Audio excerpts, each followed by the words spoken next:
Bismillahirrahmanirrahim. Kita akan mengikuti pengajian dari Gus Baha. Langsung saja. Pernah ada orang hartanya itu habis karena ngobati ibunya. Terus datang ke saya, dia sumpek karena hartanya habis ngobati ibunya. Terus dia bilang, Gus, saya ini sekarang sudah miskin karena ibu saya sakit dan harta saya habis untuk ngobati ibu saya. Terus tak guyoni sama saya. Kon kepen pinter apa kepen goblok? Kepen pinter Gus. Ingin pinter apa ingin goblok? Katanya ingin pinter. Kalau ingin pinter bahasanya jangan gitu. Harta kamu itu masih di akhirat karena habis untuk ngobati ibu. Bayangkan kalau habis untuk maksiat itu habis betul. Terus dia mulai syukur. Alhamdulillah Gus, harta saya habis secara heroik karena untuk mengobati apa ibu. Sudah pinter dia. Akhirnya miskin sampai sekarang ya tetap pede saja karena masih punya tabungan di akhirat. Dan itu saya terinspirasi oleh ilmu juga. Jadi dulu Sayyidah Aisyah itu pernah nyimpan sepotong daging kambing. Disimpan untuk dimakan beliau. Karena beliau mau iftar ya, mau buka atau apa. Singkat cerita, karena bawaan keluarga Nabi itu sakhok, ada orang minta dikasihkan. Suatu saat, akhirnya kan habis. Terus Nabi tanya, yang daging tadi di mana? Habis. Terus Nabi cara menjelaskan itu indah sekali. Harta kamu itu baju yang kamu pakai, nanti ya rusak. Yang kamu makan, nanti ya ke WC. Wa tasaddaqta fa abqaita. Memang di semua riwayat itu pakai dhamir mukhatab mudzakkar. Meskipun asal-usul riwayat itu untuk Sayyidah Aisyah. Karena untuk umum. Yang kamu sedekahkan tuh yang masih. Kamu jangan bilang kamu sedekahkan tuh yang habis. Yang kamu sedekahkan tuh yang masih. Misalnya saya punya uang 1 miliar misalnya. Terus pernah tak sedekahkan ke fakir miskin atau ke kiai atau ke pondok 100 juta. Itu yang mesti masih. Karena kadang di luar kekuasaan kita. Kadung lillahi ta'ala. Justru yang masih itu yang potensi nanti untuk hal-hal yang kurang positif. Semenjak itu orang sedekah itu begitu entengnya karena itu yang masih. Ya tapi tentu sarannya yang tepat ya.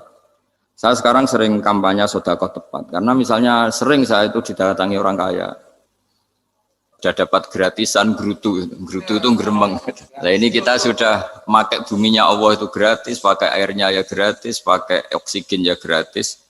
Kok masih berutuh itu sudah jadi hamba yang enggak benar itu. Dibayangkan kalau kita pakai oksigen bayar, pakai buminya bayar, pakai airnya bayar semua. Kayaknya kita tidak mampu membayar. Dan kita sama Allah hanya disuruh ikrar, disuruh sujud. Pentingnya ilmu satu bahwa itu akan menjadikan satu perilaku. Misalnya begini ya, dulu itu kiai-kiai Jawa zaman dulu itu berpatokan karena dulu pemerintahan Hindia Belanda, saya ulang lagi masih pemerintahan Hindia Belanda. Itu dalil yang sering diutarakan itu sebaik-baiknya umara itu yang datang ke ulama, terus sejelek-jeleknya ulama itu yang datang ke umara. Tapi semenjak pemerintahan Indonesia dan kemudian ditandai beberapa tokoh kayak Gus Wahid putra Kiai Hasyim jadi Menteri Agama, ada Gus Wahib putra Kiai Wahab juga jadi Menteri Agama, ada Kiai Fatur Rahman keluarga Mbah Maimun, keluarga Sarang juga pernah jadi Menteri Agama. Kemudian bersamaan dengan itu dibangunlah satu pegangan ilmu. Pegangan ilmu ini penting karena ini yang mengilhami semua orang Islam, terutama ya utamanya ulamanya. Ada seorang ustadz, seorang guru ngaji yang karena melihat rata-rata penguasa itu zalim ya, datang ke Harun ar-Rasyid. Ini perlu disemak, datang ke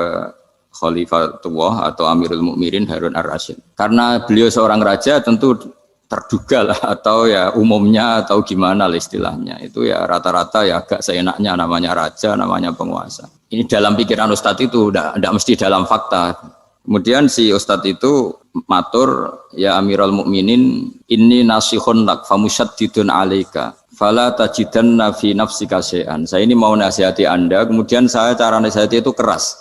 Tolong jangan dimasukkan hati. Dia bilang famusyaddidun alaika. Saya nanti kalau nasihati itu keras sekali. Tolong dimaklumi karena ini penting karena Anda harus dinasihati secara keras.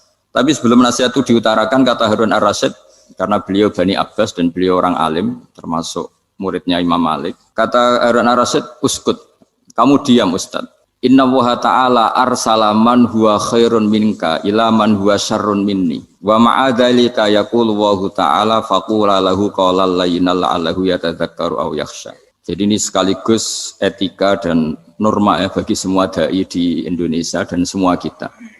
Wahai Ustadz kamu diam. Allah Ta'ala itu ngutus orang yang lebih baik ketimbang kamu. yaitu Nabi Musa, ke orang yang lebih jelek ketimbang saya, yaitu ke Fir'aun. Itu saja harus pakai etika faqula lahu qawlan layyinan. Kamu harus ngomong yang halus. Jadi intinya ini Harun ar-Rasyid komplain. Kamu itu kalau jadi ustadz ngaji kira-kira gitu. Jadi betapa baiknya orang dulu memahami Quran. Jadi Quran itu dibaca, kemudian kita mungkin baca terus jadi cerita, mungkin ada yang baca jadi perilaku, ada yang baca kemudian itu mengilhami, membentuk. Nah kira-kira itulah yang membentuk kiai-kiai alim di NU, di beberapa pesantren maupun orang-orang alim di luar NU. Asal ngajinya dan bacanya seperti kita, pasti seperti itu. Karena cara berpikir tadi. Sudah, jadi akhirnya si Ustadz tadi keluar dan minta maaf, anta a'lamu minni, ternyata engkau lebih alim ketimbang saya. Jadi kalimat famusyaddidun alika, saya akan keras cara memberi nasihat, itu yang diket, yang dipotong, yang dibatalkan atau yang diralat oleh Khalifatullah Harun ar-Rasyid. Yaitu dikatakan inna wuha ta'ala arsalaman huwa khairun minka ila man huwa syarrun minni. Yaitu Allah mengutus orang yang lebih baik ketimbang kamu, yaitu Nabi Musa, ke orang yang lebih jelek ketimbang saya, yaitu Fir'aun. Itu pun harus faqula lahu qawlal layyinan. Cara berdakwah harus dengan kata-kata yang halus, yang lembut, yang indah. Dan dengan kata-kata itu diharapkan la'allahu yatadzakkaru aw yakhsha. Semoga yang didakwai menjadi ingat.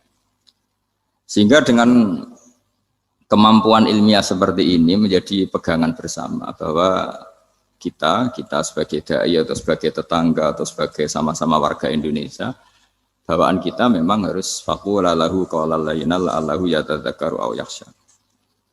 Kemudian dalam disiplin ilmu yang lain, halus itu tidak kuat. Angin itu ya halus, tapi kalau di manage itu jadi kekuatan yang dahsyat. Begitu juga air dan sebagainya. Sehingga tidak perlu khawatir terus kalau dakwah halus itu tidak punya efek yang signifikan. Tidak juga. Allah Ta'ala itu pengelola angin. Angin itu kekuatannya dahsyat. Sehingga Nabi Sulaiman dikasih kekuatan angin dan bisa terbang kemana-mana. Kemudian sekarang jadi teknologi yang banyak memanfaatkan angin. Mulai rem, mulai apa saja. Sehingga dari cerita saya ini kemudian terus kiai-kiai itu membentuk dakwah termasuk di ekonomi dengan cara yang rileks. Nah cara rileks itu satu tentu dimulai dengan ilmu. Misalnya begini, saya beri contoh. Ketika ada orang melafadzkan kalimat la ilaha illallah, tiada Tuhan selain Allah. Kemudian kalimat ini mungkin kalau orang NU baca itu rutin ya, karena kiainya kelamaan ya yang ikut sambil tidur. Ya. Kalau tahlil itu disebut kiai tertentu itu mesti yang belakang wah suwi itu kalau kiai itu lama itu. Nah kiainya juga karena jadi lakon ya kan lebih semangat karena pegang mic. Biasanya gitu di NU itu. Kalau khotib mesti semangat karena yang pegang mic, yang dengerin mesti ngantuk karena monoton itu. Karena yang mendengerin sudah tahu pasti nyuruh baik meninggalkan yang jelek. Jadi ilmunya sudah disimpulkan dulu. Setiap yang tidur di masjid mesti tak tanya kenapa tidur. Ilmunya tidak ada perkembangan, Gus, nyuruh yang baik meninggalkan yang jelek. Tapi kalau ilmunya agak ada perubahan kan dengar semua pasti nyuruh yang jelek meninggalkan yang baik. Karena watak manusia itu agak-agak suka fitnah, itu suka geger. Tapi kalau monoton itu mesti enggak itu. Tapi yang menjadi pegangan kita, saya ulang lagi, itu ilmu dulu. Saya ulang lagi itu ilmu dulu. Saya berkali-kali menyontohkan, kalau ada orang kafir, orang yang tidak bersyahadat 70 tahun, kemudian dia bersyahadat sekali saja di akhir hayatnya. Itu kata Allah, qulil ladzina kafaru iyantahu yughfar lahum ma qad salaf. Katakan ke mereka yang kafir, jika dia mau bersyahadat, itu masa lalunya diampuni semua. Sehingga kedahsyatan kalimat ini luar biasa. Orang yang kafir 70 tahun saja, barokahnya la ilaha illallah ini, dosanya bisa diampuni semua.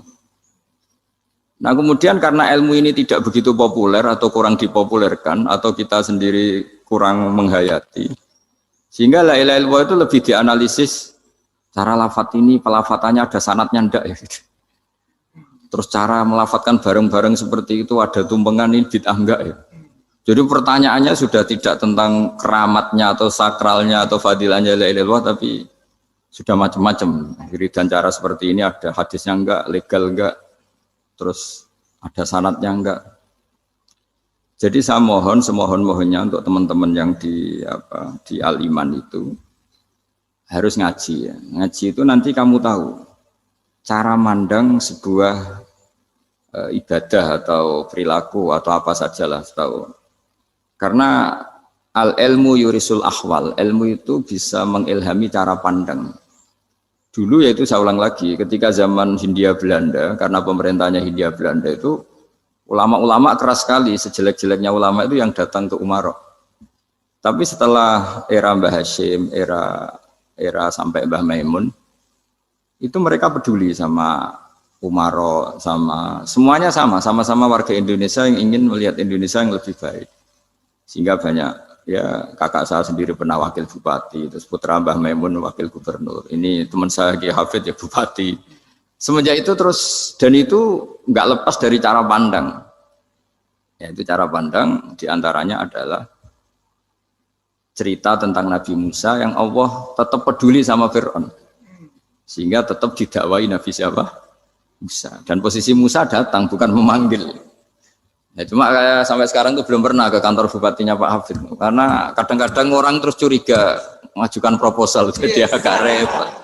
Ketemu bupati itu sialnya kiai kan mesti pikirannya orang bupati ini nyangoni, kiai ini disangoni itu. Itu terus kayak kita fakir miskin itu. Jadi makanya saya itu belum pernah datang. Tapi alhamdulillah karena beliau berambisi menjadi wa khairul umara mayatuna babal ulama.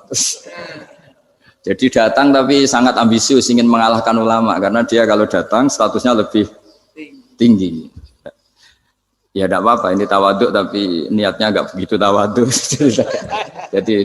Jadi saya sering ke Jakarta tapi ya tadi jarang ya. Biasanya ngajarkan waktu hanya pas saja, tidak kurang tidak lebih. Biasanya ngajar di pondoknya Pak Kures itu di Baitul Quran ya. Hanya ngajar santri-santri itu. Nah, jadi pemahaman Quran dulu itu kata Imam Ghazali itu membaca Quran itu membaca, bukan bercerita. Kalau kamu membaca seperti ini, kunta qori'an, kamu pembaca. Pembaca itu yang mengambil pelajaran. Tapi kalau kamu hanya cerita, itu namanya kunta hakian. Sebenarnya Anda tidak membaca Quran, tukang cerita. Misalnya tadi, cerita Nabi Musa datang ke Fir'aun. Itu kalau kamu hanya cerita, wah dulu itu ada orang namanya Fir'aun, didakwai Nabi yang namanya Musa.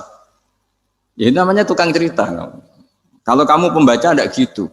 Betapa baiknya Allah, orang sengawur Fir'aun saja inginnya Allah masih ingin diselamatkan dengan mengutus Nabi Musa kekasihnya.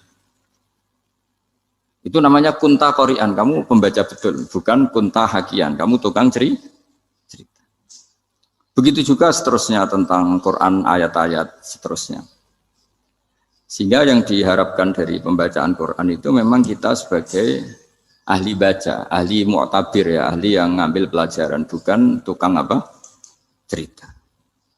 Sehingga dulu ketika Sayyidina Umar radhiyallahu anhu ketika membuka Baitul Maqdis atau Baitul Muqaddas dan diajak syukuran, pesta-pesta makan itu. Beliau enggak mau. Ketika ditanya kenapa engkau enggak mau? Alasannya itu langsung beliau baca Quran. Jadi saya punya sekian contoh. Saya ulang lagi, saya punya sekian contoh. Orang-orang dulu dengan Quran itu menyatu, bukan sekedar dihafal tapi menyatu. Sehingga bawaannya itu sudah Qurani, sudah Qurani. Saya beri contoh pertama Rasulullah SAW, nanti Umar kedua. Rasulullah itu pernah nggak makan sampai 3 hari.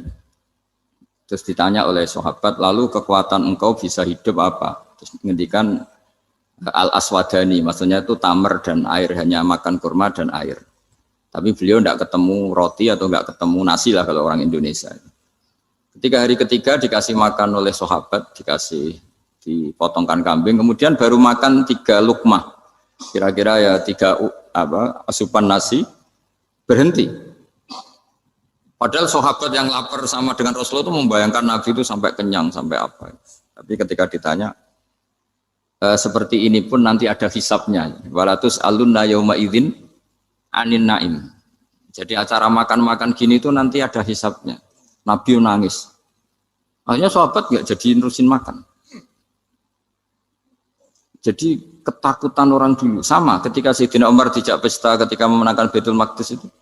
Inna wa ta'ala ayyara qauman. Allah itu mengkritik sebuah komunitas kaum Karena apa? Adhabtum thayyibatikum fi hayatikumud dunya wastamta'tum biha. Kamu adalah orang-orang yang jatah nikmat kamu sudah kamu habiskan di dunia. Adhabtum itu kalian habiskan jatah kenikmatan kamu di dunia. Wastamta'tum biha, kamu di dunia sudah berpuas-puas. Maka jatah Anda sekarang di akhirat habis. Sehingga Sayyidina Umar enggak mau pesta-pesta karena takut jatah nikmatnya habis. Kata beliau terus astabqi thayyibati, akan saya sisakan sisi-sisi kebaikan saya supaya tidak habis. Corong Jawa itu aja dientek-entekno biar jatahnya masih. Sehingga di dunia kiai itu ya meskipun saya akrab bupati, akrab mungkin wakil gubernur, saya itu ya jarang ketemu. Karena kalau orang Jawa bawaannya ketemu ya makan-makan, guyon-guyon. Aku nak keterusan ras demul buswargo. Makanya saya pastikan Pak Yusuf Mansur ke sini tidak akan saya jamin, biar aja, biar jatahnya masih. Jadi ini bukan karena saya bakhil, biar jatahnya masih. Ya, jadi itu ilmunya kiai. Nah, efek dari ilmu ini dahsyat. Kalau Anda berpikir tentang nasib Anda di akhirat, nanti bawaannya juga tidak akan mudah menyalahkan orang lain, tidak akan menghakimi orang lain karena sibuk dengan dirinya sendiri, tapi tidak dengan makna egois, tapi makna orang baik itu siapa? Orang yang sibuk dengan aib pada dirinya, dengan kekurangan pada dirinya, saking sibuknya mikir aibnya sendiri, tidak sempat mengoreksi aibnya orang lain. Itu awal ilmu. Ilmu itu tidak dimulai dari larangan. Kalau larangan karuan, tidak termasuk ahli surga, orang yang suka mengadu domba, tidak termasuk orang baik yang cari kesalahan orang lain. Itu namanya pelarangan. Tapi ilmu itu di atas nahi, di atas pelarangan itu. Kamu punya kesadaran bahwa kamu itu yang penting selamat dulu, jangan memikirkan orang lain. Dengan makna bukan egois, tapi dengan makna supaya tidak menyalahkan apa orang lain.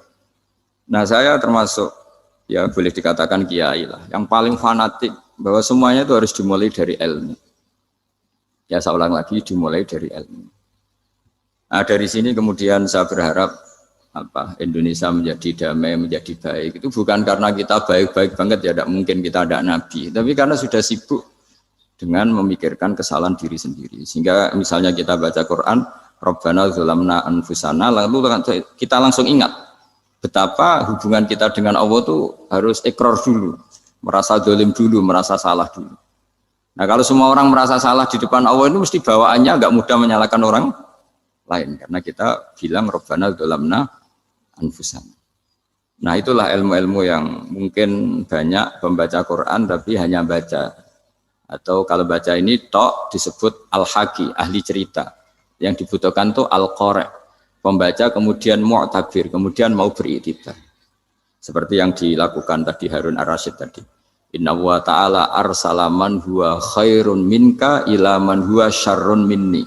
Wa ma'adzalika yaqulu wa ta'ala faqula lahu qaulal layyin. Ini kamu tidak usah memaksakan musyaddid keras sama saya, karena Allah Ta'ala telah mengutus orang lebih baik ketimbang kamu, yaitu Nabi Musa, ke orang yang lebih jelek ketimbang saya, yaitu Fir'aun. Itu saja harus beretika. Faqula lahu qaulal layyin la'allahu yatadzakkaru aw yakhsha. Dan alhamdulillah bawaan kita sebagai orang timur atau orang Jawa itu kalau mau ngandani orang itu halus sekali. Di antara bentuk kehalusan kata-kata diceritakan di ayat lain. Ketika Nabi Musa ketemu Fir'aun. Dawuhnya begini. Fakul apa itu yang di juz 30 yang juz di juz 30 ini yang bagian dari, kan tadi hanya fakul lahu qaulal layyinan. Lahu qaulal layyinan itu bentuknya apa? Ya, bentuknya apa? Itu Nabi Musa disuruh ngendikan sama Fir'aun. Apakah kamu mau saya nasihati? Fakul halaka ila anta zakka. Hal laka itu pilihan, hal itu istifham, laka itu otoritatif. Jadi betapa santonya kalimat itu. Fakul hal laka ila anta zakka. Jadi kalau dimaknani model Pak Hafid, model saya ngaji di sarang itu, hal laka onoto iku kedue siro, berhak bagi kamu, berhak bagi Anda. Apakah Anda berhak loh mendapat nasihat supaya Anda jadi orang yang lebih baik? Hal laka ila anta zakka. Jadi tidak kalimat perintah, tapi kalimat pilihan. Apa engkau mau saya beri nasihat? Wahdiyaka ila rabbika fatakhsha. Dan saya beritahu kamu tentang Tuhan dan kemudian kamu menjadi orang yang baik, fatakhsha, orang yang punya khasyah, punya. Jadi kayak apa kalimatnya itu? Napa jenengan kersa? Itu kalau orang Jogja, orang-orang daerah-daerah yang berada nyugui tamu itu kan ayo makan-makan, itu kan kayak tamunya itu kelaparan. Masa Pak Yusuf Mansur kelaparan? Tidak mungkin kan. Masa Ustadz terkenal kelaparan kan tidak mungkin itu. Monggo napa jenengan ngersakno. Karena bisa saja tamunya itu tidak kerso, mungkin karena darah tinggi, mungkin karena takut dianggap fakir miskin, macam-macam kan orang enggak. Itu kalimatnya itu halaka ila anta zakka. Kayak apa indahnya dakwah. Halaka ila anta zakka. Itu ada kata laka itu ya terserah jenengan mau enggak. Wa ahdiyaka ila rabbika fatakhsha. Nah, itu yang disebut membaca. Kunta qori'an la hakian. Anda benar-benar membaca Quran, bukan sekadar penceri. Nah, kemudian ini yang terakhir saya juga baru sebenarnya saya itu nggak pernah bilang sanggup itu, tapi Pak Ustadz Zakaria itu GR terus. Sampai tadi pagi itu saya belum tahu kalau ada acara ini. Ya karena saya kiai, jadi kalau kiai itu kan ingatnya sama Allah saja. Kalau sama manusia itu rodok-rodok lali gitu. Itu bukan memaksa, ya memang lupa. Sejauh mana sih pentingnya manusia kan tidak penting coro ilmu tasawuf itu. Tapi karena ini titipan Rasulullah SAW terus menjadi penting kan. Dititipi umat gak jenengan itu yang ya sudah ngaji ngatur kiai ribet itu. Kiainya biasa ngaji kan, kiainya yang ngatur santri ini enggak. Pak Yai ngaji tanggal ini jam ini. Itu kan mengabaikan semua aktivitas kiai. Padahal jam ini mungkin saya punya jam. Mungkin jalan-jalan atau ngaji atau mutolaah atau munajat. Gara-gara Pak Zakaria ini kan terus Mas Tamam ini yang provokasi.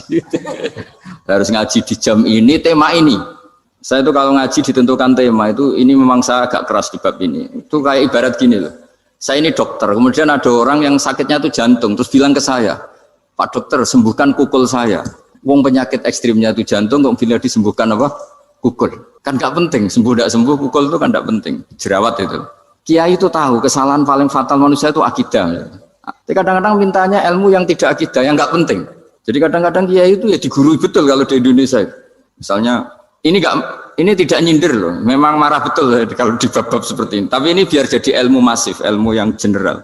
Saya ulang lagi ya, Anda jadi dokter, tahu pasien Anda ini penyakit jantung kronis atau sudah fatal lah sudah. Terus orang itu bilang, Pak Yai, itu Pak dokter, tolong obati kulit saya supaya tidak jerawatan. Kamu bilang ini orang aneh enggak? Aneh kan? Nah, kiai juga gitu. Saya sering itu ada orang mau haji gitu, Gus doain saya jadi haji mabrur. Pernah belajar haji Pak? Dereng. Mungkin enggak orang belum belajar nyupir terus kemudian minta didoain, Gus saya mau nyupir doain selamat. Mau nyupir aja enggak bisa kok minta doa selamat. Harusnya urutannya kan belajar dulu baru minta doa. Tapi kali ini Aliman bener ngajaknya akidah dulu, ahli sunnah kan. Nah, itu bener karena akidah itu hal yang prinsip memang harus. Kalau kebetulan enggak bener taruh visi betul. Untungnya kok temanya bener. Jadi saya mohon ke seluruh orang-orang yang mau ngaji ke kiai itu tema itu biar yang milih kiai supaya tahu prioritas yang harus benahin. Jangan tema yang milih, jangan-jangan tema yang kita pilih itu tidak mendesak atau tidak penting. Ini bukan apa-apa, ini saking ingin baik saya ya, keinginan baik saya supaya dulu zaman sahabat ya gitu. Kalau ada pertanyaan salah sama Nabi dibenerin, cuma Nabi terlalu bijak, cara benerin tuh enak. Kalau saya karena tidak Nabi saja ya agak-agak kasar kan, kalau tidak Nabi tidak wajib bener terus, yang wajib bener terus itu Nabi. Saya beri contoh ya, Nabi itu ngendikan tentang kiamat, kiamat itu dahsyat, mengerikan gini-gini. Kalau pikirannya orang kampung itu begini, Nabi ini aneh, cerita kiamat dahsyat tapi nggak ada tanggalnya, nggak ada tahunnya, harusnya ada dong biar kita bisa persiapan. Sehingga Nabi disomasi di tengah-tengah khutbah itu, ya Rasulullah mata sa'ah. Nah, karena ini orang Bedui, Nabi nggak dengerin, masih ulang lagi. Mata sa'ah ya Rasulullah. Ketika Nabi mengabaikan itu ada dua kelompok sahabat, yang satu bilang lam yasma, Nabi tidak dengar sehingga mengabaikan. Yang kedua bilang sami'a wa kariha, Nabi sebenarnya mendengar tapi tidak berkenan. Tapi diulang lagi ketiganya, ya Rasulullah mata sa'ah. Akhirnya Nabi jawab, mau tidak mau, karena kalau enggak ya namanya orang Bedui ngomong terus. Nabi balik tanya, ya karena cara berpikir dia kalau kiamat itu jelas kapannya kan bisa persiapan itu. Paling enggak pas mau kiamat, terus pas ngaji Quran, apa kan bisa persiapan itu. Akhirnya Nabi balik tanya, ma'atatalaha. Kalau kamu berani tanya kiamat, lalu persiapan kamu apa? Ya, terus orang itu bilang masyhur itu, ma'adatullah kabira sholatin wala siyamin wala kadza wa kadza walakinni uhibbuka. Saya sebenarnya tidak punya persiapan ya Rasulullah, cuma persiapan banyak puasa ya enggak, banyak sholat enggak, tapi saya mencintai engkau. Masyhur itu jadi hadis paling legenda, almar'u ma'aman ahabba. Sebagian disebut anta ma'aman ahbabta. Ini kata semua sahabat yang di masjid. Si Bedui ini orang paling dibenci sahabat karena mengganggu Nabi saat khutbah. Tapi akhirnya ini menjadi orang paling dicintai sahabat karena barokahnya itu hadis itu keluar secara terbuka. Almar'u ma'aman ahabba. Sebagian riwayat yuhsyarul mar'u ma'aman ahabba. Nanti orang akan sowan sama Allah bersama orang yang mereka cintai. Nah, itu sahabat-sahabat fama farihu ba'dal Islam farahahum biadal hadis. Mereka tidak pernah senang setelah masuk Islam sesenang hadis ini. Karena kita tidak perlu soleh-soleh banget, cukup menyintai orang apa? Soleh gitu. Makanya saya sekali bilang itu ya, kadang-kadang saya jadi orang alim itu ya rugi. Ruginya tadi. Misalnya untuk menjadi orang alim kan harus hafal Quran, ngaji Bukhari, Muslim, Ikhya. Ternyata pengumuman kedua orang nggak bisa apa-apa. Gelombang kedua para pecinta waduh itu kan repot ya. Jadi kita yang jadi orang alim susahnya bukan main, ternyata disaingi pengumuman kedua dan para pecintanya. Wah itu kan akhirnya ketemu orang-orang nggak jelas tadi. Nah itu ya termasuk farah dalam Islam, farhatul aibin. Jadi senang itu di Islam itu ibadah. Ya kul bi fadlillah wa bi rahmati fa bidzalika falyafrahu. Senang itu diperintahkan Allah. Saya tuh sering di kamar, kadang itu nyun sewu kayak gatelan gitu, apa itu. Ya agak kukur-kukur terus merengut saja malu. Malu saya itu dilihat Allah kok kayak agak ridho itu malu. Ya kayak tadi lah, kamu dikasih rumah gratis, kemudian pas yang ngasih datang kamu kelihatan cemberut, itu yang ngasih kan mangkel. Udah dikasih gratis masih cemberut. Sama hubungan kita dengan Allah itu semuanya dikasih gratis. Makanya tabassum, senyum itu ibadah. Kita yang nekuni ilmu hadis. Betapa hebatnya Nabi ngendikan, kalau kamu tidak bisa ibadah yang berat-berat, cukup ibadah senyum. Kadang ngendikan tol qati wajhin, kamu cukup berwajah yang indah, yang menyenangkan. Tabassum, senyum. Kalau kamu tidak bisa membalas jasanya orang yang ngasih, minimal kamu senyum, minimal kamu kelihatan senang. Gitu. Makanya senang itu sudah ibadah. Dan sekarang orang untuk senang saja susah.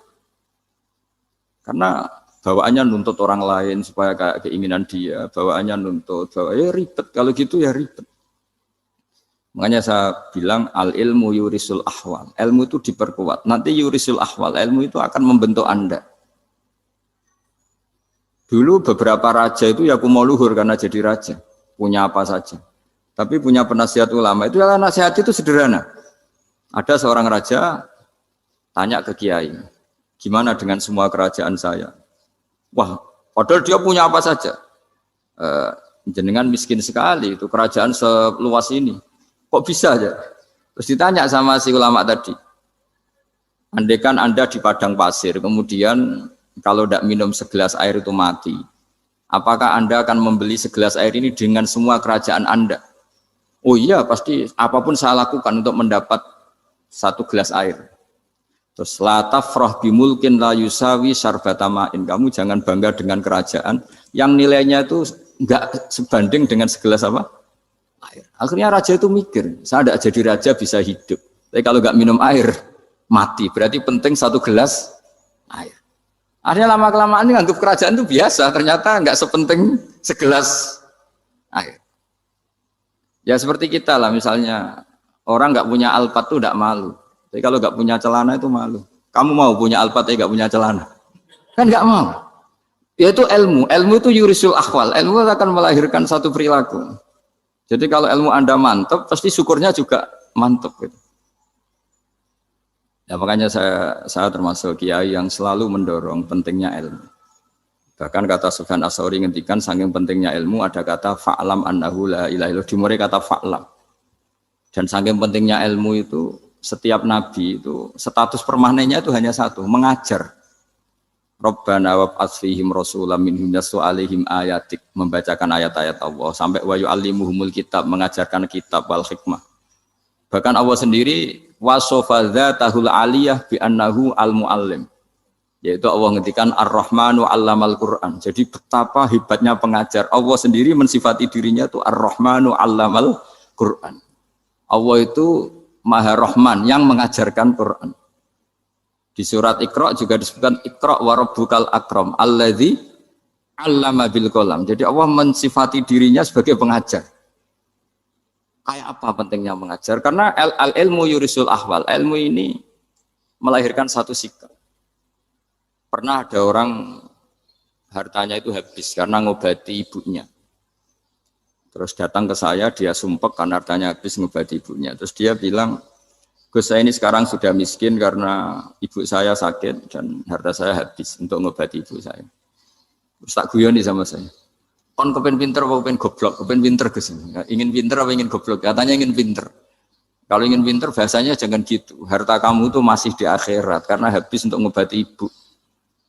Bayangkan kalau habis untuk maksiat itu habis betul. Terus dia mulai syukur. Alhamdulillah Gus, harta saya habis secara heroik karena untuk mengobati apa ibu. Sudah pinter dia, akhirnya miskin sampai sekarang ya tetap pede saja karena masih punya tabungan di akhirat. Dan itu saya terinspirasi oleh ilmu juga. Jadi dulu Sayyidah Aisyah itu pernah nyimpan sepotong daging kambing, disimpan untuk dimakan beliau. Karena beliau mau iftar ya, mau buka atau apa. Singkat cerita, karena bawaan keluarga Nabi itu sakhok, ada orang minta dikasihkan. Suatu saat akhirnya kan habis, terus Nabi tanya, yang daging tadi di mana? Habis. Terus Nabi cara menjelaskan itu indah sekali. Harta kamu itu baju yang kamu pakai, nanti ya rusak. Yang kamu makan, nanti ya ke WC. Wa tasaddaqta fa abqaita. Memang di semua riwayat itu pakai dhamir mukhatab mudzakkar. Meskipun asal-usul riwayat itu untuk Sayyidah Aisyah, karena untuk umum. Yang kamu sedekahkan tuh yang masih. Kamu jangan bilang kamu sedekahkan tuh yang habis. Yang kamu sedekahkan tuh yang masih. Misalnya saya punya uang 1 miliar misalnya. Terus pernah tak sedekahkan ke fakir miskin atau ke kiai atau ke pondok 100 juta. Itu yang mesti masih karena kadung di luar kekuasaan kita. Kadung lillahi ta'ala. Justru yang masih itu yang potensi nanti untuk hal-hal yang kurang positif. Semenjak itu orang sedekah itu begitu entengnya karena itu yang masih. Ya tapi tentu sarannya yang tepat ya. Saya sekarang sering kampanye sedekah tepat. Karena misalnya sering saya itu didatangi orang kaya. Gus, saya ini punya uang banyak, ingin punya masjid biar dipakai orang Jumatan. Terus saya bilang, kamu ingin jadi orang baik betul apa baik versi Anda? Baik betul Gus. Tak ajarin mau, gak tersinggung. Mau Gus. Kalau Anda bikin masjid di kampung Anda, masjid terbaik di dunia sekalipun, yang bingung saya ahli fikih. Kok bisa? Kan terjadi 2 Jumatan, nanti sahnya yang mana? Kamu enak aja bikin masjid, kamu bikin masalah baru bagi kiai fikih di daerah kamu. Belum nanti orang terus migrasi ke masjid Anda karena lebih baik, koriknya lebih baik. Kamu membunuh masjid yang lebih tua, itu nggak sopan sekali, masjid itu sudah lebih tua kamu. Akhirnya mikir, nggak usah Gus kalau gitu, sedekah apa saja, yang penting perintah jenengan gimana. Ya sudah. Jadi sedekah itu juga harus dibina supaya kalau orang kan bisa saja kan uang 100 juta itu untuk fakir miskin manfaat, ternyata untuk masjid yang sifatnya aksesoris.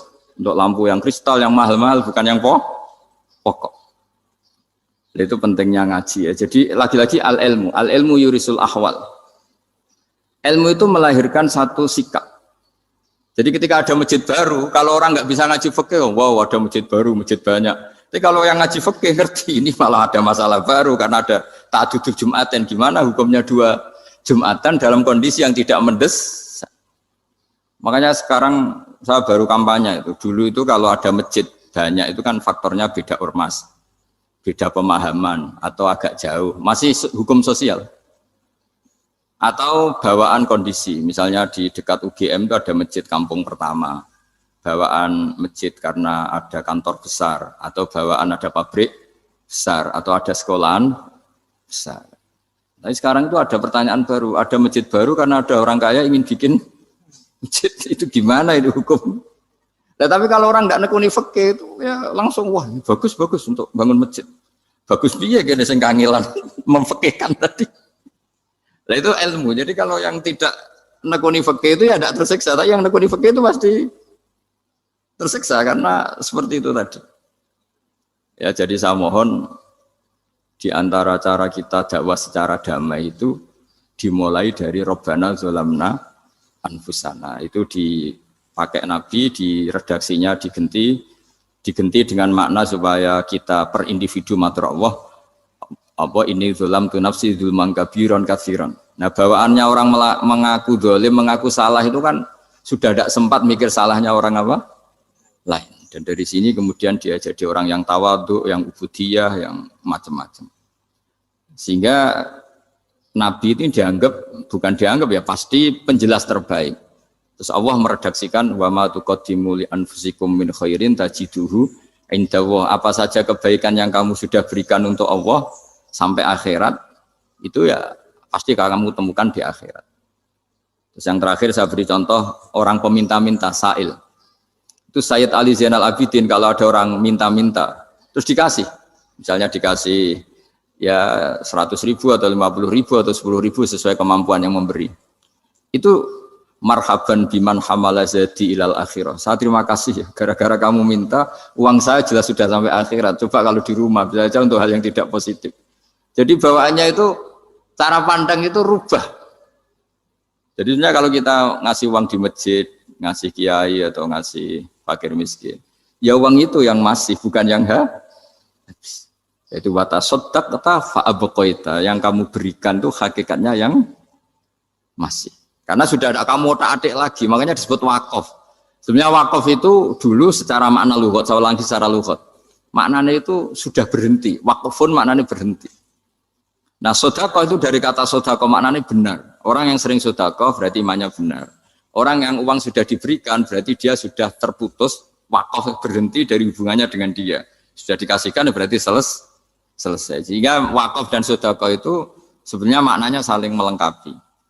Kemudian orang-orang fikih karena ada disiplin ilmu tertentu, wakaf itu untuk sedekah yang permanen, yang abadi, kemudian sedekah untuk infak. Tapi itu kan hanya istilah-istilah dalam disiplin ilmu. Sebetulnya kalau pakai ilmu yang umum, sedekah ya bisa disebut wakaf, wakaf ya bisa disebut apa? Sedekah. Karena maknanya sedekah itu wakaf. Wakaf itu apa? Qat'u raqabatil malik an hadal mal atau an malih. Hubungan pemilik harta ini terputus dari harta itu. Jadi misalnya saya sudah wakaf tanah ini ke masjid, sudah diterima. Buat saya kepikiran gadekan atau menjual sudah tidak bisa, sudah berhenti di situ saja hubungan saya dengan kepemilikan harta itu. Makanya disebut apa? Wakaf. Dan kalau saya wakaf berarti menunjukkan kebenaran iman saya karena sudah menafkahkan sebagian harta untuk Allah Ta'ala. Disebut sodak. Umpama wong iku ngerti pentinge akhirat, donya ora penting, ma'atharu mongko ora bakal menangno sapa wong. Ora bakal menangno sapa wong adunya ing demi donya alih ngalahno ing atase akhirat. Umpama wong iku sadar mesti ora bakal menangno donya ngalahno akhirat. Meniki bahasane iku benten kalian wingi nggih, kula terangno mawon nggih, sing niki kan mergi napa. Terus ngeten nggih. Kula terangno ilmu hakikat, pancen gelem ra gelem niki kedah diterangno nganggo ilmu hakikat. Saiki sampean urip ta mati? Saiki lho pas do ngaji Jalalain. Urip, yakin.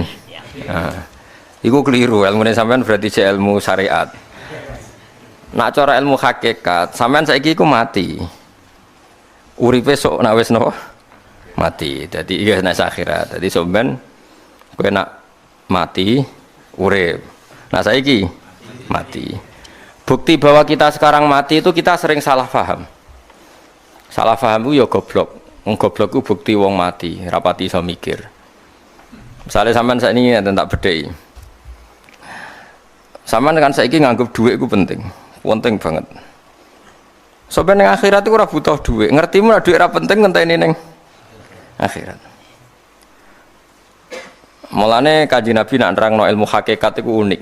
Niku masyhur riwayat saking para wali, para ulama ya tentu musalsalah nggih nganti tok Kanjeng Nabi. Kanjeng Nabi ngumpamakno ngeten. Anna sunyamun wa idzamatu intabahu. Kula maknane iki, annasu te pira-pira manusa iku niyamun hakikate muk turu. Saiki sampean ku turu, maknane turu iku rapati sadar.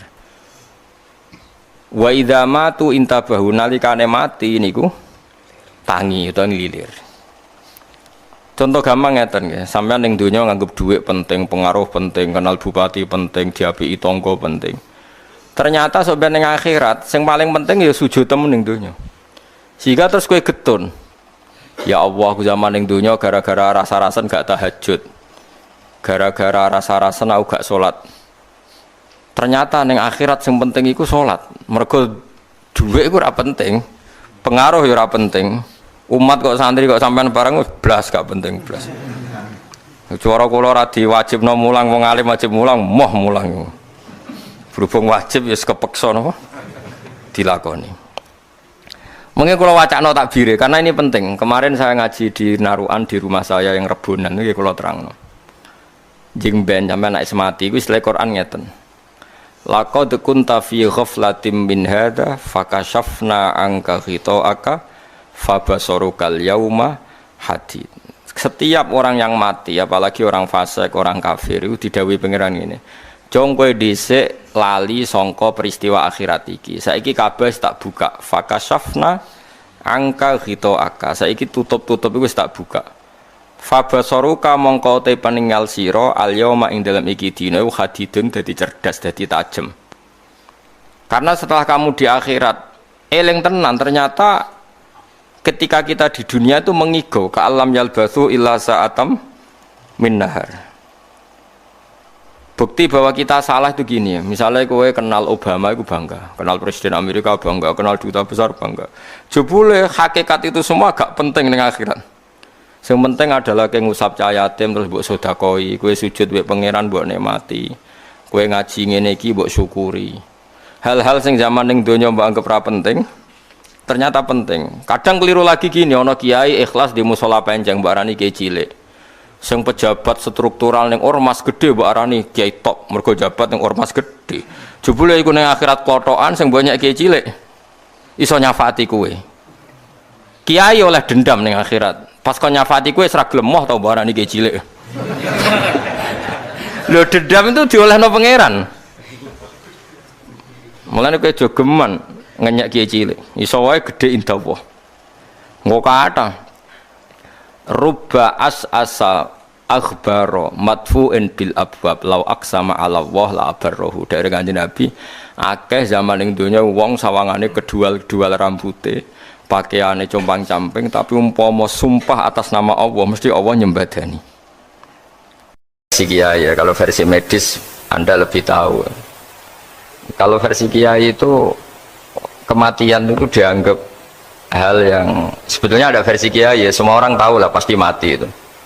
Cuma inginnya mati itu kan macam-macam. Inginnya ya setelah kaya, terus setelah mapan, terus menangi anaknya mapan, cucunya mapan itu.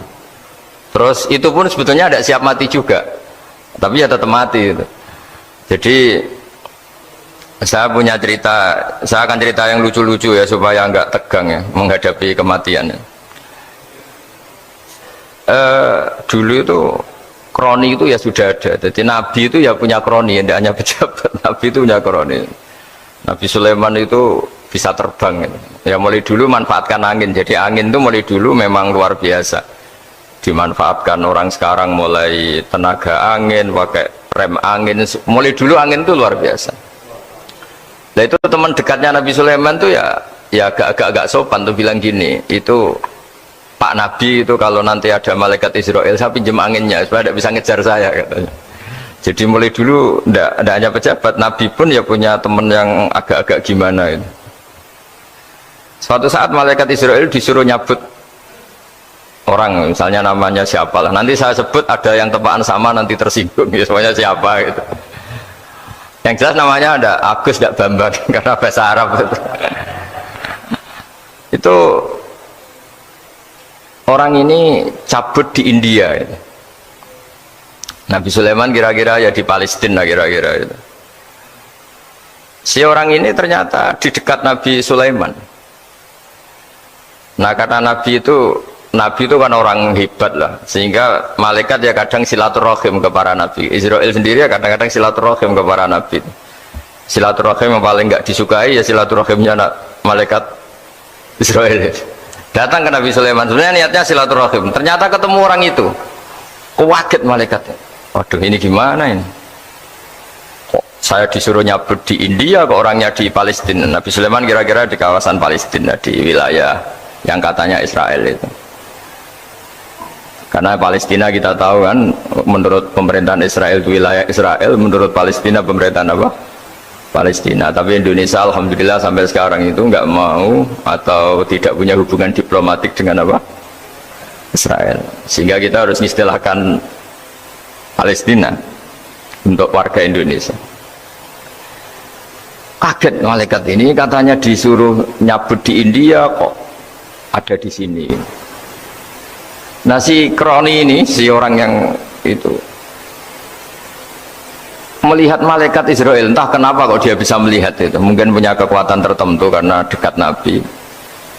Kaget dia, malaikat melihat dia karena janggal ya, disuruh nyabut di India kok orangnya di Palestina. Si orang ini melihat malaikat juga takut, malaikat itu punya hawa yang luar biasa. Akhirnya bilang ke Nabi Sulaiman, ya Nabi Allah tolong pinjemin saya angin untuk saat ini juga saya bisa terbang ke India. Dipinjemin sama Nabi Sulaiman. Akhirnya orang itu sampai ke India, dikira angin itu sudah segala-galanya sampai India. Terus malaikat senyum, seneng dia. Wah ini sesuai protokol karena andaikan orang itu tetap di situ malah malaikat nggak berani ngambil karena prosedurnya harus ngambil di India. Jadi andaikan dia tetap diam di situ sebenarnya malah nggak masalah karena nggak sesuai apa panduannya harus karena dia terbang di India, malaikat itu nyusul ya terus diambil karena sesuai apa? Ya, sesuai perintah harus memang diambil di India. Nah, kemudian saya kan memang dipesenin untuk memperkuat apa ya nakes teman-teman semuanya lah pasien. Tapi saya cerita dimulai dari yang seperti ini saya sengaja karena memang ya hidup itu seperti inilah, pasti kita semua akan mengalami kematian, cuma inginnya kita ya hidup itu ya sehat ya, terus kalau mati itu ya tidak punya utang karena berat nanti utang. Saya tidak tahu fikihnya itu, kalau utang pribadi itu hisabnya berat, kalau utangnya lembaga itu gimana ya, dihitung salahnya direkturnya apa dihitung salah karyawan yang minta naik apa gaji. Saya tidak tahu, kayak utangnya Indonesia itu yang disalahkan itu menterinya apa presidennya apa yang selalu mengajukan gaji 13. Tidak tahu itu karena di kitab tidak dibicarakan, yang dibicarakan utang-utang apa pribadi ya. Kalau yang utang-utang lembaga negara itu nanti tak tanyakan malaikat auditornya ini gimana cara apa itu yang disalahkan menterinya apa presidennya apa direkturnya apa pengajuan proposal itu. Nah singkat cerita itu kalau ngadepin kematian atau sebenarnya yang ngadepi kehidupan juga kita ini, inna sholati wa nusuki wa mahyaya wa mamati lillahi rabbil alamin. Saya bicara ilmunya kiai, misalnya si A itu sebenarnya sudah ditulis dia mati karena kecelakaan, yang satu ditulis mati karena sepuh karena tua itu. Yang satu mati karena tersedak, yang satu mati karena ngelindur, mungkin yang satu mati karena tenggelam. Sehingga sebetulnya andaikan kita melihat Lauh Mahfud, kita ini ya naif. Saya berkali-kali ngaji bilang, kadang kita ini takutnya sampai angking takutnya dari motor ngelamun, gara-gara ngelamun gitu. Andaikan malaikat tuh suka bully, kawan gitu. Kamu catatannya kecelakaan kok yang kamu takuti apa? Covid. Yang sejarah misalnya kita pernah hidup menanamkan kebencian sesama itu terus ke bawah. Anak cucu kita dikandani jogeman cocok wong iku musuh bapakmu mbahmu itu. Sehingga anak cucu itu dendamnya diwariskan. Wong dendam kok dia apa? Wariskan. Termasuk utang itu. Ketika kita jabat ingin rumah sakit ini mewah, pikiran yang kok isdadi, aku selera semikir direktur berikutnya. Itu tidak tahu itu nanti hisapnya ke siapa. Saya ulang lagi ya. Maka dalam satu ayat dikatakan laqad kunta fi ghaflatin min hadza fakashafna anka ghita'aka fabasarukal yauma hadid. Manusia ketika di dunia itu dianggap tidur itu dengan tanda kutip itu bodoh itu tidak tahu. Fakashafna anka ghita'aka, nanti setelah kamu mati itu pinter, tapi ketika anda pinter sudah meninggal, sudah tidak bisa memperbaiki kesalahan-kesalahan kita. Nah kenapa kita dikatakan sekarang ini tidur? Karena kita ini sering menyaksikan sesuatu yang sebetulnya tidak ada hubungannya dengan kita. Tidak ada hubungannya dengan kebutuhan kita. Misalnya kita ngelamun, berkhayal, ingin hidup kaya raya, sejahtera, jabat, orang lain anak buah semua. Ternyata itu nggak penting ketika kita di akhirat. Yang penting adalah Anda meninggal dalam keadaan menghamba kepada Allah Subhanahu wa Ta'ala. Saya berkali-kali ngaji, kalau saya berkali-kali bilang, andai kan hati kita nanti direkam Allah, nanti di akhirat sudah direkam, orientasi kita direkam nanti. Pak Agus misalnya ingin punya mobil, punya rumah mewah, punya apa, terus orientasinya gitu. Di depan Tuhan yang menyuruh kita, mensyariatkan kita, inginnya itu ya jadi hamba Allah terbaik, jadi kekasihnya Allah, jadi hamba yang bersujud, dari hamba yang bersedekah. Jadi ini kan tidak sambung. Ada cita-cita versi Allah yang dianjurkan Allah, yaitu bercita-cita jadi hamba yang soleh, yang bermanfaat, yang memanfaati orang banyak. Kemudian ini ada cita-cita yang hadun nafsi, ingin mapan semua orang anak buah. Hal-hal seperti ini itu harus kita jaga, jangan sampai terjadi. Makanya di semua kitab pertama mendahulukan bab niat. Niat itu ya faman kanat hijratu ila Allah wa rasulih fa hijratuhu ila Allah wa rasulih. Orang baik itu orang yang orientasinya itu menuju Allah Subhanahu wa Ta'ala. Lalu yang kurang baik adalah orang yang orientasinya itu ya harta, perempuan, pokoknya inginnya itu hal-hal yang kepentingan dirinya sendiri. Nah lalu kenapa kita kadang tidak tahu? Ya tidak tahu itu karena tadi kita kalau tidak wiridan itu tidak punya efek samping kan. Tapi kalau kamu nggak punya uang kan terus lemes. Karena ngerti itu terus uang itu penting, wiridan tidak penting. Nah dari kesimpulan itu sebenarnya kita menjadi bodoh ya. Karena menjadi bodoh ketika Anda meninggal ternyata uang ini nggak penting, wiridan ini penting. Tapi tahu kita terlambat setelah kita meninggal. Nah di sini saya ingin mengingatkan apapun kondisi kita, yang jelas itu ingat selalu kepada Allah Subhanahu wa Ta'ala. Caranya ingat gimana? Kata Nabi, kamu bayangkan musibah yang lebih ekstrim, kamu akan tahu yang kamu alami itu ahwanu wa aisar, yang kamu alami itu ringan sekali, ringan seringan-ringannya. Saya beri contoh ya, kalau Anda belajar, kalau dalam bahasa pondok itu falak, mungkin kalau bahasa umum itu apalah, ilmu apa, misalnya orang ahli meteor, ahli apalah, ahli perbintangan, ketakutannya pasti benda langit ini jatuh kemudian menimpa bumi. Nanti kalau Anda ahli geologi itu takutnya bumi ini likuifaksi karena sumber daya alamnya sudah begitu dikeruk, dimanfaatkan. Nanti yang ahli teroris atau yang ahli ekstremis itu takutnya itu ada teroris. Yang ahli sosiologi takutnya Indonesia itu chaos. Kalau chaos ya saling bunuh, saling apa. Jadi semuanya ini, ketakutan ini semuanya mengarah terhadap kematian. Kecelakaan lalu lintas ya menjadikan orang mati, likuifaksi kayak kemarin di Sulawesi ya iya, gunung meletus, gempa, tsunami. Nah ketakutan yang menjadikan kematian sebenarnya banyak. Kalau baru tsunami aja ya orang takutnya ke tsunami, nanti kalau ada kematian gempa ya takutnya gempa, kalau temanya COVID ya takutnya COVID. Terus kalau ada tetangga mati karena ngelindur ya baru gue nak turu hati-hati nggak nak mati ngelindur. Jadi nah masalahnya kan kita nggak tahu, nggak tahunya itu ya tadi takutnya COVID ternyata catatannya itu mati kecelakaan, takutnya kecelakaan ternyata matinya itu ngelindur, kan kita tidak pernah tahu. Dari tidak pernah tahu itu kemudian agama datang dengan anjuran sudahlah kamu tawakal bahwa semua urusan kamu di tangan Allah Subhanahu wa Ta'ala. Inna sholati wa nusuki wa mahyaya wa mamati lillahi rabbil alamin la syarikalah. Yes, ibadah kita, sholat kita, hidup kita, mati kita semua di tangan Allah Subhanahu wa Ta'ala. Sehingga dengan berpikir begini ini melihat COVID itu ya kayak melihat potensi kematian yang lain, kayak karena gempa, likuifaksi, kecelakaan, karena ngelindur, karena macam-macam.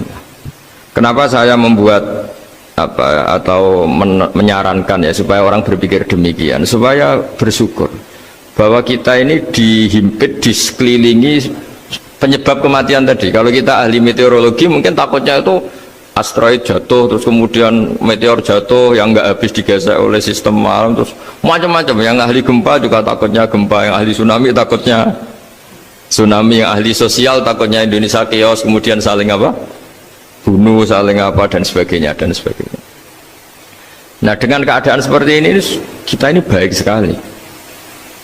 Bukan sekedar baik sekali, kita tidak mengalami chaos sosial, kita tidak mengalami likuifaksi, kita tidak mengalami benturan benda langit di bumi kita. Karena itu sekali terjadi, bukan 1-2 lagi, tapi habis seluruh Indonesia, mungkin seluruh dunia. Nah, di sini cara Allah membuat kita selalu bersyukur bahwa hal-hal itu tidak terjadi. Jadi ada sebuah ayat yang Allah selalu mengingatkan, Aamintum man fis sama ayakhsifa bikumul ardo fa idza hiya tamur. Kamu boleh sekali-kali berpikir bumi ini justru potensinya itu likuifaksi, potensinya itu hancur karena di bawah itu ada magma, ada apa minyak, ada macam-macam. Ini kan di bawah ini kan ngerongkong cara Jawa itu karena diambilin terus. Biro-biro diambil ya ini ya ono masih bisa dipakai. Belum sistem bumi sendiri, wafil arti kita mutajawirat, bumi sendiri itu berupa lempengan-lempengan. Setiap saat itu potensinya geser, sekali geser ya jadi gempa itu. Terus belum benda langit yang potensinya juga jatuh, sekali jatuh ya habis kita. Jadi yang kita ini dikepung sekian potensi yang bisa menghancurkan kita. Tapi nyatanya mulai Nabi Adam sampai sekarang itu ada kehidupan, ada khayal. Sing Joko yang kepengen payu rabi, mungkin sing wis payu rabi ya mbah kepengen mbah roh. Macam-macam lah. Tapi yang jelas itu wong dikepung kematian kok ya khayalnya masih tinggi gitu. Lah nggak pernah ngayal ya orang yang utang ditagih itu, gak kober ngayal. Soalnya wedine tanggal kredit itu. Tapi ini saya cerita supaya orang Indonesia itu ngerti lah bahwa yang ngepung kita itu tidak hanya COVID. Banyak. Makanya orang Arab itu kalau ngendikan itu wa malam yamut bisayfi mata bi khairihi ta'addadatil asbab wal maut wahidu. Karena orang Arab itu kan dulu Arab sebelum Islam itu kan satu kabilah nyerang kabilah yang lain. Wah itu kan harus butuh orang-orang tangguh karena dulu sistem rezekinya kayak sistem Indonesia dulu lah. Kerajaan ini nyerang ini supaya satu kerajaan punya eksistensi harus mengalahkan kerajaan yang lain. Bahkan cerita-cerita itu sama lah di Indonesia di mana-mana. Nah itu pemuda-pemuda yang gagah berani itu karena punya pegangan tadi. Wa man lam yamut bisayfi toh mata biwirihi. Kalau kamu tidak mati di medan perang ya tetap aja mati juga. Sehingga mereka kendel gitu kata cerita orang dulu. Ta'addadatil asbab wal maut wahidu. Sebab kematian bisa macam-macam, tapi kesimpulannya tetap saja namanya mati. Lalu Islam itu mengajarkan aksiru min dzikri hadhimil ladzat. Kamu harus banyak ingat mati. Tapi uniknya Islam itu menyuruh ingat mati itu disuruh justru semangat hidup. Karena kita butuh bekal itu. Jadi kalau kamu ingat mati itu jangan terus loyo, terus nunggu takdir mati itu enggak, malah disuruh semangat. Nah, tenaga medis semangat mengobati pasien, yang pasien juga semangat apa? Mensupport dirinya supaya punya keberanian hidup. Orang Jawa nunggoni anak, nunggoni putu. Kalau saya sebagai kiai ya nunggoni santri, nunggoni umat. Jadi ingat mati itu justru dengan cara mencintai hidup. Karena hidup ini adalah bekal kita untuk sanggup ketemu Allah Subhanahu wa taala. Kadang-kadang bekal itu mudah sekali. Ada orang nakal gara-gara minumin anjing yang baru haus, sama Allah dimaafkan. Ada orang yang pulang dari tempat kerjanya, ada duri di tengah jalan, disikirkan takut kena orang, diampuni Allah, akhirnya menjadi ahli apa?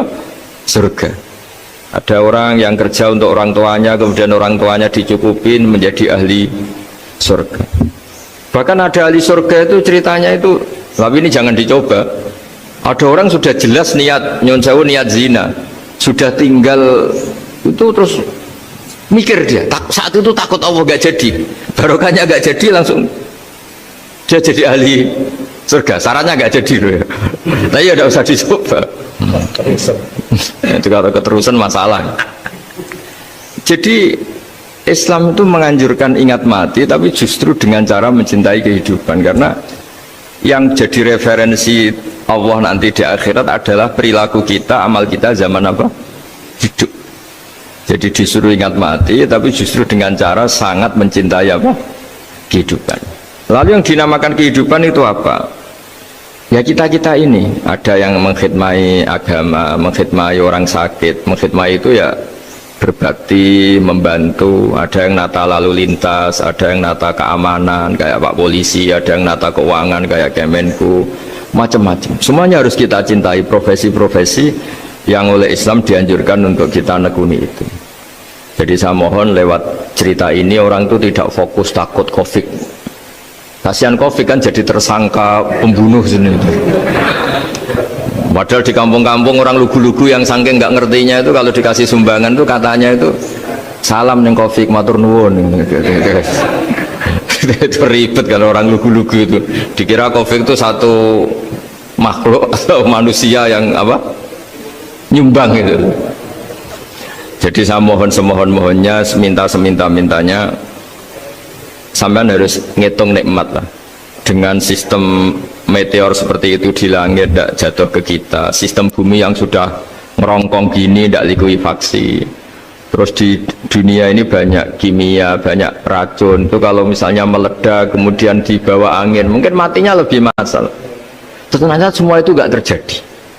Artinya nikmat yang sekarang kita dapatkan, kita nikmati sekarang tuh jauh lebih besar ketimbang ketakutan kita. Nah, ini Islam selalu menganjurkan fadzkuru ala Allah la'allakum tuflihun. Selalu ingat sisi-sisi nikmatnya Allah.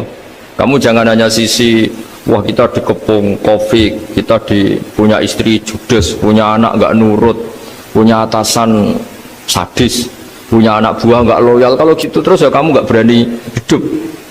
Yang diingat masalah terus. Itu salah, hidup seperti itu salah menurut Islam. Yang Islam menganjurkan fadzkuru ala Allah, kamu ingat sisi-sisi nikmatnya Allah, bukan sisi-sisi kita hidup itu diuji. Saya punya sekian cerita ulama-ulama yang unik yang punya nasihat itu. Jadi ada orang kaya raya dulu temannya banyak, anak buahnya banyak. Suatu saat dia miskin terus gak ada yang berkunjung. Terus dia ngeluh, curhat ke ulama itu. Ketika saya kaya yang berkunjung banyak, ketika saya miskin kok nggak ada yang berkunjung, kurang ajar betul teman-teman saya. Terus kata kiai itu lucu kalau yang ada nih, ya bagus gitu dong ketika anda miskin tidak ada yang berkunjung. Loh kok bisa? Ya misalnya kamu sekarang jadi buruhnya orang, pas disuruh-suruh dibentak-bentak, terus teman kamu udah datang, malah kamu jadi tontonan toh. Mendingan nggak ada datang, jadi kamu ketika buruh orang nggak malu karena teman-teman kamu sudah tidak datang. Ya alhamdulillah kalau gitu ya. Jadi dulu satu hal yang dia dulu nganggap problem, ya kan kalau kamu misalnya dulu kaya temannya banyak jabat terus yang takut banyak, ketika sudah miskin Yun Sawu jadi buruhnya orang disuruh-suruh terus teman kamu tetap do datang, siap nggak ada? Siap datang apa siap nggak datang? Lebih siap nggak datang sebetulnya kan? Karena nggak jadi tonton. Akhirnya dia sadar. Ya gitu kalau dikeluhin istri saya ini judes ya sering marahin gini-gini. Ya bagus dong marahin kamu. Kalau marahin tetangga malah masalah. Coba kamu punya istri kalau marahin orang lain pusing enggak? Mendingan marahin. Jadi pokoknya dilatih terus. Lama-lama dia bersyukur. Nah termasuk cara kita melihat kehidupan. Ada doa Rasulullah SAW yang luar biasa, ya Allah jadikan kehidupan ini sebagai penambahan saya untuk berbuat baik. Wal mauta rohatan li min kulli syarrin, kalau saya engkau takdir mati ya anggap mawon nih mati itu berakhirnya semua potensi keburukan saya. Orang itu kan potensinya dua, buruk betul atau potensi buruk. Mungkin sekarang kita tidak korupsi tapi saja suatu saat kita korupsi, mungkin sekarang kita tidak salah, suatu saat potensi salah, dan mati itu mengakhiri itu semua. Makanya saya berkali-kali cerita kalau ngaji, kalau orang-orang alim NU itu kalau ada bajingan mati tetap dia seksa ini baik ya. Itu tetangganya nggak mau semua. Wong bajingan darah ini baik, tapi kiainya ngotot harus disaksikan kalau ini baik. Akhirnya mereka bilang ya baik-baik, padahal di hati kiainya sudah tidak bisa garong lagi, tidak bajing lagi, ya baiklah gitu. Jadi sehingga orang-orang soleh itu melihat hidup itu ya biasa, melihat mati itu biasa, karena hidup adalah sarana kita menambah kebaikan dan mati adalah akhir dari segala keburukan kita atau potensi keburukan kita. Jadi Islam itu mengajarkan kita gimana menghadapi kehidupan, juga gimana menghadapi apa? Kematian. Jadi saya ulang lagi, itu ajaran-ajaran Islam yang luar biasa. Jadi ij'alil hayata ziyadatan li fi kulli khairin wal mauta rohatan li min kulli syarrin. Jadi hidup menambah kebaikan, kalau kita mati anggap saja mengakhiri semua buruk kita kalau kita sedang buruk atau potensi keburukan kita. Saya cerita ringan tapi supaya diingat-ingat. Jadi kalau kita yang nekuni, saya tadi kan sudah bilang, kita kiai yang nekuni ilmu itu, ya tadi kita agak fokus bicara COVID. Inna Allaha yumsikus samawati wal ardo an tazula wala in zalata in amsakahuma min ahadim min ba'dih. Kalau kamu ahli meteorologi kan melihat ini jatuh, jumlahnya besarnya sekian. Ini kalau digesek oleh atmosfer paling masih sekian, kayak kemarin Januari kan hujan meteor yang sering kena Lampung kemarin. Terus di mana-mana mesti takut kamu itu. Kalau kamu ahli gempa takutnya itu ya pergeseran lempengan bumi. Kalau kamu ahli tsunami ya takutnya tsunami. Kalau ahli sosiologi ya takutnya chaos sosial ya, sama kamu medis ya takutnya penyakit yang menular, penyakit seperti ini. Oke, kita sekarang fokus menghadapi COVID dan kita selalu berharap supaya Indonesia terbebas dari apa? COVID dan musibah-musibah yang lain. Ya tadi, apa gunanya terbebas dari COVID tapi chaos sosial? Kayak apa terus kita? Sehingga Islam selalu mengajarkan harus disyukuri lah bahwa kita sekarang alhamdulillah kita hidup harmonis. Kita kata Mbah Mun Bhinneka Tunggal Ika itu dimentikakno terus. Terus yang terakhir masalah air. Air itu sumber kehidupan. Di antara Allah mengingatkan kita adalah qul ara'aitum in asbaha ma'ukum ghoron famay ya'tikum bima imma'in. Bumi ini kan bawahnya ada magma, terus ada air. Normalnya air itu nggak ada. Secara teori itu normalnya air itu nggak ada karena bumi itu kan kalau ada air kan meresap. Sudah meresap, bawahnya itu ada minyak, ada magma, harusnya air itu tersedot habis. Tapi orang saking angkuhnya, saking cueknya, ngira air itu malah potensinya itu abadi. Sebetulnya kalau menurut teori alam, air itu gampang hilang kan, diletakkan di bumi ya bumi itu meresap. Nanti bawahnya itu ada minyak, ada sebagian ada magma, ada macam-macam lah. Jadi potensi air itu harusnya nggak ada malah kalau melihat sistem itu. Tapi karena Allah saking rahmannya, air ini dijaga sedemikian rupa tetap ada. Kalau melihat sistemnya kan normalnya malah nggak ada. Makanya Allah selalu mengingatkan in asbaha ma'ukum ghoron, suatu saat air yang kamu pakai yang jadi sumber kehidupan itu bisa saja tahu-tahu hilang, mungkin tersedot oleh panas bumi atau corong Jawa niku nyeresep entek atau gimana lah cara Allah menghilangkan. Famay ya'tikum bima imma'in, lalu siapa yang bisa mendatangkan air itu lagi? Ini kata para hafid, ini yang kata guru-guru ya, termasuk yang dikatakan Pak Mukhtar ini, nanti orang harus ngondikan menjawab Allahu Rabbul Alamin, hanya Allah sendiri yang bisa mengatur air ini selalu ada. Itu Pak, kalau kamu pikir kan air kamu sokkan di bumi kan mesti langsung hilang, meresap ke bumi. Bumi ada bawahnya lagi, ada bawahnya lagi, dan mungkin bukan yang paling bawah mungkin tomak, harusnya itu nggak ada. Tapi Allah saking sayangnya mengatur sistem, air itu ada dan tersedia. Tapi ketika orang terlalu cuek dan angkuh sampai lupa syukur tersedianya apa? Air itu Allah mengingatkan, disuruh bayangkan, kul ara'aitum, coba bayangkan kalau in asbaha ma'ukum ghoron. Tadi kan ada khataman ya, saya ikut, terima kasih. Bayangkan kalau air suatu saat itu ghoron menjadi hilang. Famay ya'tikum bima imma'in. Jadi saya tidak bisa spesifik memberi nasihat tentang COVID karena ya tadi yang bisa membunuh kita ini banyak ya, tsunami ya bisa bunuh, gempa bisa bunuh, likuifaksi bisa bunuh, jatuhnya benda lain kita bisa bunuh, takut tanggal utang kaget ya bisa bunuh macam-macam, semacam-macam lah, ngelindur ya. Kemarin mudik aja yang sebelum tertata rapi aja, mudik aja berapa kemarin kalau ada apa mudik Lebaran yang tahun berapa, 3 tahun yang lalu apa 4 tahun yang lalu dulu. Jadi saya mohon, ketakutan kita adalah yang hakikat adalah takut jadi hamba yang tidak baik. Itu yang harus jadi ketakutan sejati. Takut kita di mata Allah tidak jadi hamba yang baik sehingga kita jauh dari Allah Subhanahu wa ta'ala. Karena cita-cita terbesar kita dan cita-cita terbaik kita adalah jadi hamba yang diridhoi Allah Subhanahu wa ta'ala. Sebaliknya ketakutan kita sejati adalah takut su'ul khotimah, takut jadi hamba yang tidak baik. Kita inginnya adalah assalamu alaina wa ala ibadillahis sholihin. Yang berhak mendapat keselamatan dunia akhirat adalah orang-orang atau hamba-hamba yang soleh. Ya tadi untuk menjadi soleh itu gampang di Islam itu.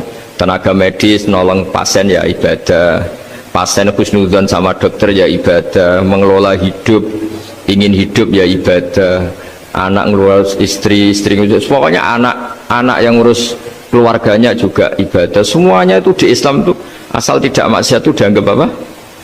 Ibadah. Dan untuk orang menjadi kekasihnya Allah kayak tadi, ada orang yang karena ngerawat hewan dijadikan walinya Allah, menghilangkan duri atau pengganggu di jalan jadi kekasih Allah.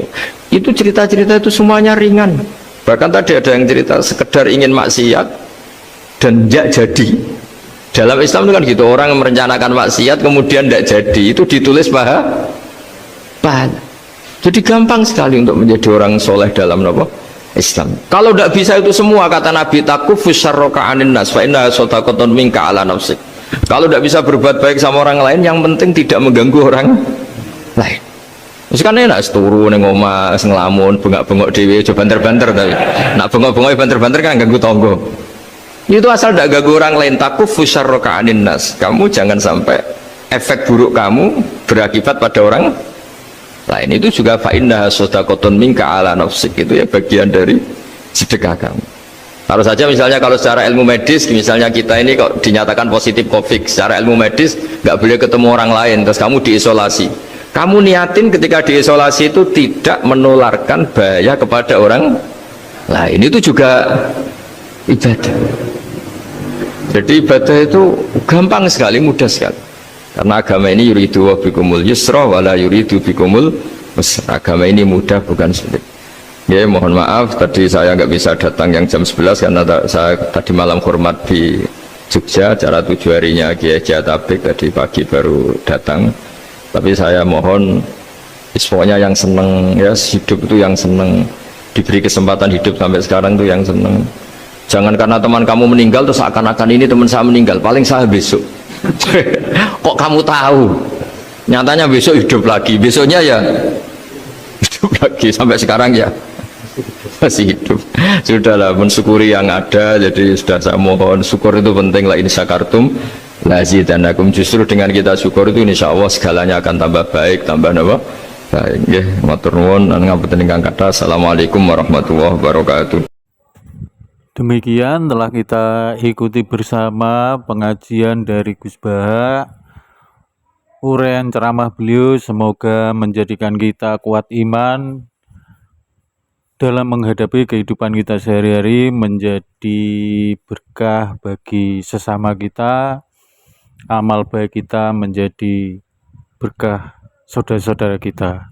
Terima kasih, sampai ketemu di pengajian selanjutnya. Wassalamualaikum warahmatullahi wabarakatuh.